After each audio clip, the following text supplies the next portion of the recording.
Hi everyone, welcome back to my channel. If you're new here, my name is Amarachi and I'm a grad student in the US.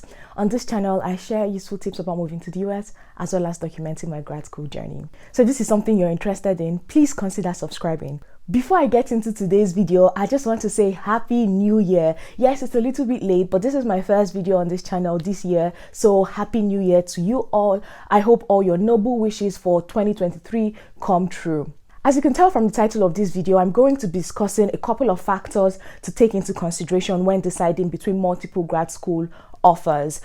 Just keep in mind that there's always going to be some sort of trade-off. So you're going to have some pros and some cons. You have to decide what you can deal with, or like what the most important factors are for you. So just keep this in mind while I go through the different points. The first factor to consider is tuition. Usually this is like one of the most expensive, if not the most expensive part of going to grad school, especially if you don't have funding. You definitely need to compare the tuition costs between the different schools that you have offers from, because going to grad school can be a very expensive process. So you definitely want to like make the best choice possible for you. Followed closely, the second point is funding. So do you have any funding? Is your funding full? Do you have an offer that has partial funding? Is it just some of your tuition covered? Is it all of your tuition covered?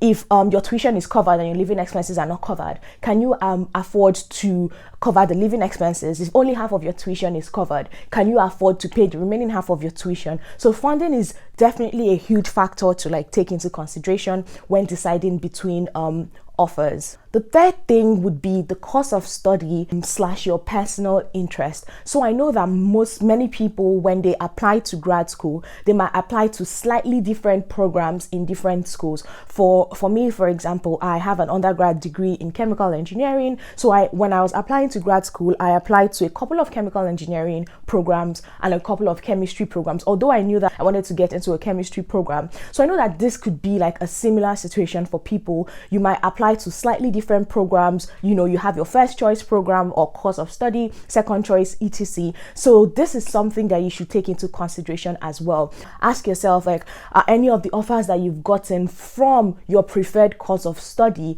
and go from there. The fourth factor to consider is the career path of the alumni from that program or from your department. While no two career paths are the same, I think it's a good indicator to see where people who have graduated from that program have gone, you know, what they've gone on to do.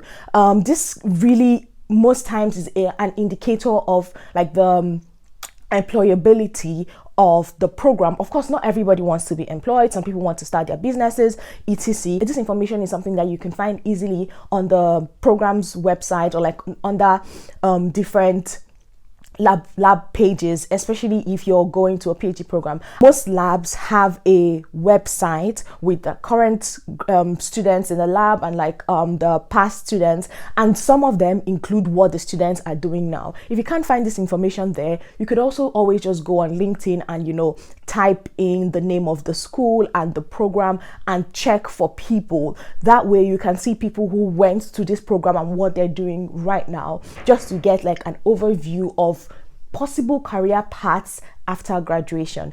The fifth point would be the program ranking and alumni network. So look at the ranking of this program and ask yourself if the ranking is worth the fees that you have to pay to go to this school.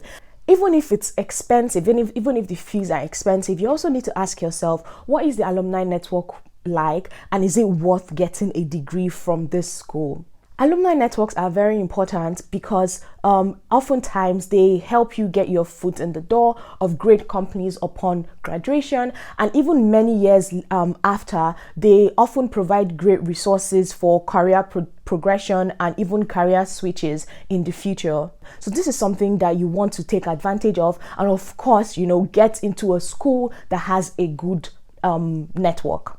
The sixth thing would be the cost of living. This is especially important if you have offers from schools that are located in different states or in different cities. Now, cost of living is so important because it varies drastically across states. For example, a person who lives in New York City is likely to pay $1,000+ in rent for a room, while on the flip side, a person who lives in Iowa or in Ohio, somewhere in the Midwest, might be paying $350, $400 for a similar sized or even better room. So this is something you want to think about carefully, especially if you're going to be self-funded. You want to go to a place where it's not going to be too much of a hassle to afford your rent. Seventh thing is location. Now, location is a big thing because it determines a lot of different things. And under location, I'm going to talk about different points.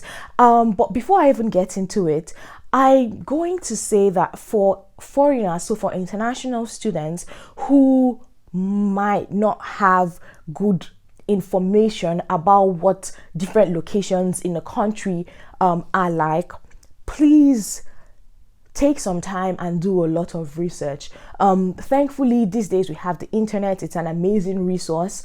Research. Use Google, use YouTube. Like, you can go on YouTube and type in the name of the place, watch a couple of videos from people who live in that place, or just get a good idea of what that place is like, or do your best to get a good idea of what that place is like, because location determines a lot. The first thing under location is the weather. So do you prefer colder or warmer temperatures or climates? This is very important because especially in the US, weather varies across coasts. So if you're from a warmer country, would you like to move to a place that is colder? Would you mind dealing with the snow? Do you want to go to a place that snows a lot, or do you want to keep dealing, with something that you're used to, the warmth, sunshine, all of that? The next thing under location would be how the place is set up. So what I mean is it rural? Is it suburban? Is it urban? This is a very important factor to take into consideration because the kind of place determines the quality of life and also just the things that you can do in general. The next point under location would be diversity. Now, this is especially important if you're an international student or a person of color. Try to find out if there are people who look like you in that place. So are there other people from your country or from a similar culture or background, or are you going to be the only black person in the entire town walking around? Is it a place that has the foods that you're used to from your home country, or do you want to be stuck cooking rice or pasta every week because you cannot find anything else to eat? The next thing would be ask yourself if this is a place that you'd be okay and comfortable living in for 2 to 5 or 6 years, depending on your program. Like 2 years if you're a master's student, or maybe like 5-6 years if you're going for a doctoral program. If you're a PhD student, this is really important, because I feel like, if you're a master's student, you could probably just, deal with it for 2 years and move somewhere else. But if you're a PhD student, for most people, you're kind of stuck wherever you go. So ask yourself if you'll be fine living in this place for however long it takes you to finish your program. The next thing would be proximity to important amenities. So is this place close to airports, train stations, bus stations, like a shopping mall, good healthcare facilities, etc. Just think about like important amenities that are necessary for everyday life and see if this place is in close proximity to those amenities. And the last point under location, which is the big one, would be the availability or lack of public transportation.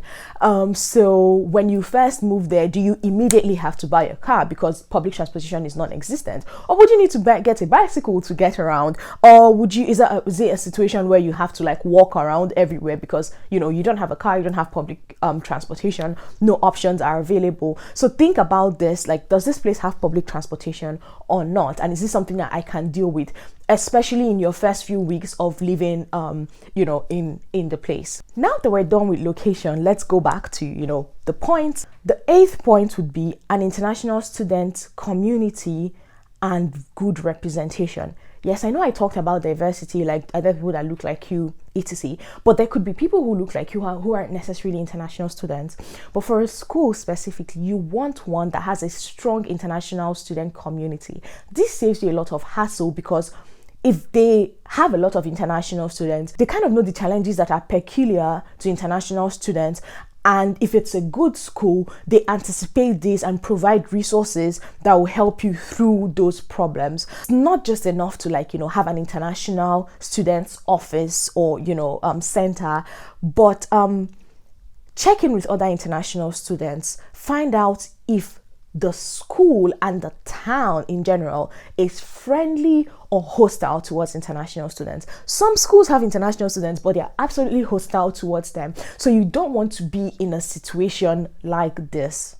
And the final tip, or the final factor to take into consideration, this is especially for people who are going for a PhD, it would be the research group in the different schools that you have offers from. So I typically advise that you honestly talk to people even before spending all that time and money to put together an application for a specific school or group. But if somehow this isn't something that you did before your application, now is the time to do it and take it very seriously. So please make out time to talk to people who are in the different research groups from the different schools. Ask them about their experience. If you are an international student, see if there are other international students in the group and ask them specifically, because honestly, there are certain factors that affect international students that home or domestic students might not necessarily be aware of. So if you're an international student, really try to find other international students either in the research group or in the program at large, and just talk to them.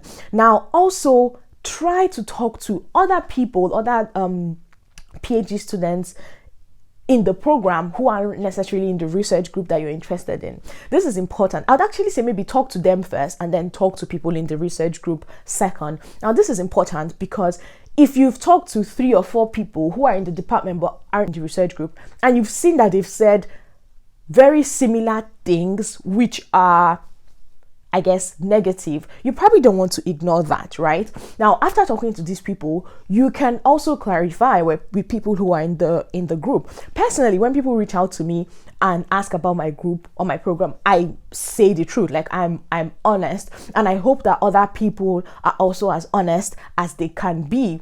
So if you've heard any rumors from people who are in other labs, talk to the people who are in the research group that you're considering joining, and they can either confirm or debunk these rumors. This might have been a lot, but I think these are very, very important factors to help you decide where you want to get this graduate degree from. Like I said at the beginning of the video, there's always going to be some sort of trade-off. Draw up a list of pros and cons for the different schools, and at the end of the day, decide which con or cons you're able to deal with. No place is going to be perfect. I hope you found this video valuable and it has helped in some way to make the decision making process clearer for you. Please like the video, leave a comment on what you found the most useful, or if you're already a grad student or you were a grad student at some point, please let me know in the comments if there's something that you took into consideration that was very important that I might have missed in this video. Do not forget to check out other grad school content on my channel, and please share this video to those who would benefit from it. Thanks for watching, and I will see you in the next video.